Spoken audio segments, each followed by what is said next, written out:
Michael, what's today's audio topic? Today we're picking out a network amplifier. Are you buying a new network amp next? I haven't been using a network amp lately. For both my main and subsystems, I'm using the SM-Cell PA200 as the amplifier and the LinkPlay WM Ultra as the network streamer. I think separating the amp and network streamer sounds better than an integrated network amp. But I figure it might be nice to use a network amp occasionally. So you're deliberately going with a network amp? I've used plenty of network amps before. Just because it's integrated doesn't mean the sound is that bad. Plus, integrated units are faster to start playing music and easier to use. So, I'm thinking of introducing a network amplifier into my secondary system for a change of pace. I see. Master, you want to hear about choosing a network amplifier too, right? Yes, I want to hear. I've already narrowed it down to 2 candidates. That's because I've tried almost all the entry-level network amplifiers. I selected candidates that I haven't used before. Which manufacturers? One is Eversolo's Play, and the other is Marantz's Model 60N. I've never heard of Eversolo. Eversolo is an audio brand based in Shenzhen, China, which began full-scale sales in 2023. Eversolo's flagship products are network streamers. Then in July 2025, they released a network amplifier. So it's a new company. Eversolo is new, but their reputation isn't bad.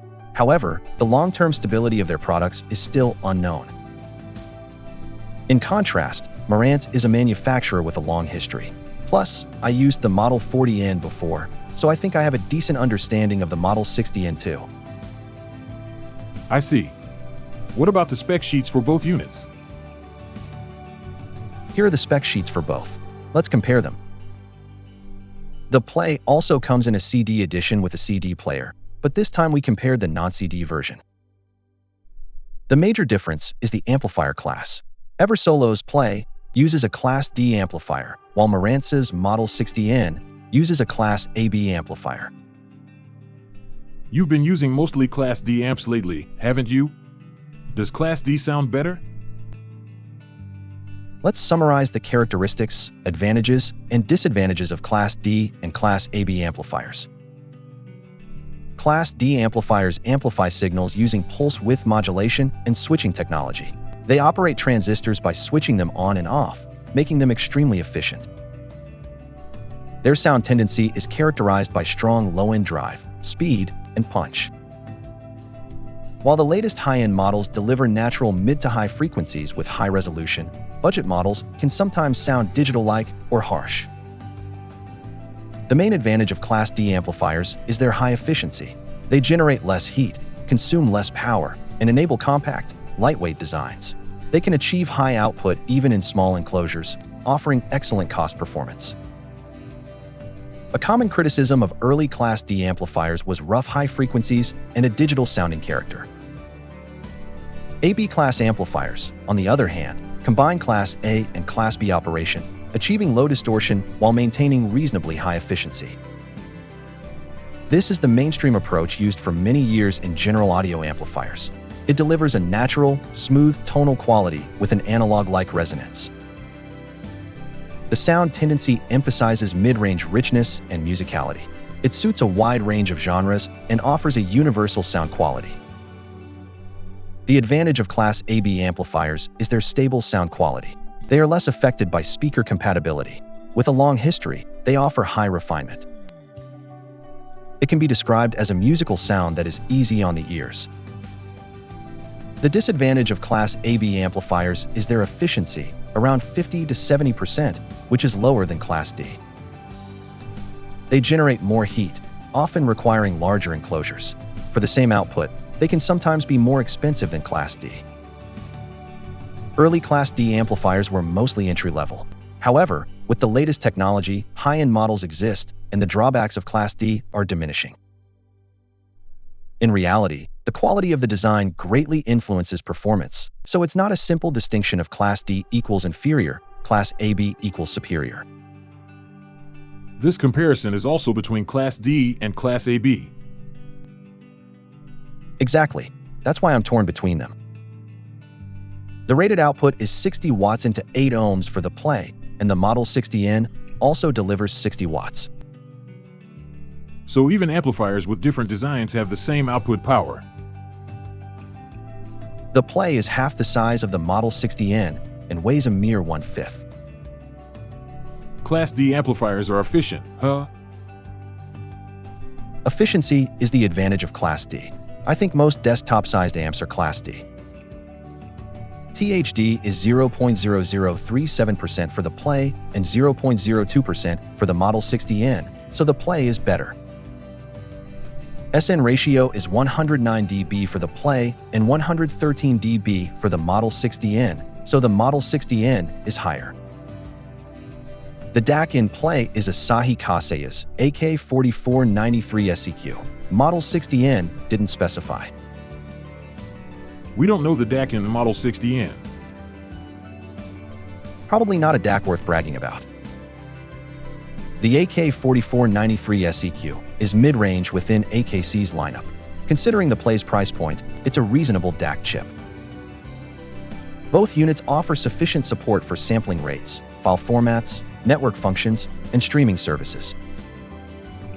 Input terminals. The Play has one RCA pair, while the Model 60N has 3 pairs, making the Model 60N closer to a traditional amplifier. Conversely, phono input. The Play supports MM, MC, while the Model 60N only supports MM. So the terminals differ between the two units. The output differences are that the Play has coaxial digital and USB, while the Model 60N has a preamp output. Since the Model 60N can connect to an external power amplifier, it's more of a full-fledged network amplifier despite both being network amplifiers. Well, since no one would connect an external power amp to the half-size audio Play, it makes sense it lacks pre-out terminals. The headphone jack is only on the Model 60N. The apps are Eversolo control for the Play and HEOS for the Model 60N. For network amplifiers, the app's ease of use is important, right? Exactly. Sound quality is important, but the app's ease of use is just as important. I've never used Eversolo products, so I don't know how easy Eversolo control is to use. Eversolo control seems to have a decent reputation. I know the HEOS app for the Model 60N well since I've used it for ages. It's the most difficult audio playback app I've ever used. I like Marantz products, but please spare me this app. It's been improved many times, but I don't think it's reached the standard level of other companies. I really wish they'd stop developing the app in-house and buy one from another company. Well, budget and manufacturer pride probably make that impossible. Michael, which one do you want, the Play or the Model 60N? If I had to choose, I'd want the Model 60N. Why do you want the Model 60N? Because the Model 60N is an AB class amp. Back in the day, there weren't many Class D amps, so I've always used AB class amps. Class A amps are expensive, inefficient, and there aren't many products available. You could say Class AB was practically the only real choice. But lately, I've been using mostly Class D amps. I don't dislike the sound of Class D amps, but I want to go back to Class AB after so long. So you're going with the Model 60N? No, I'm going with Eversolo's Play. I just can't use Marantz's HEOS app. Before I even get to listen to music, the app's clunkiness would stress me out. Marantz really blew it. If only the app were better, Michael would have bought it. If I absolutely had to use a Marantz amp, I'd just get one without network features. This time, I decided to buy a network amp, so I was only considering the Model 60N. Will the Play arrive soon? Not sure. Eversolo isn't exactly a big-name manufacturer, so few stores carry it. Let me know when the Play arrives. Including how user-friendly the app is. Master, this whole network amp discussion was interesting, wasn't it? Yes, yes, interesting, interesting.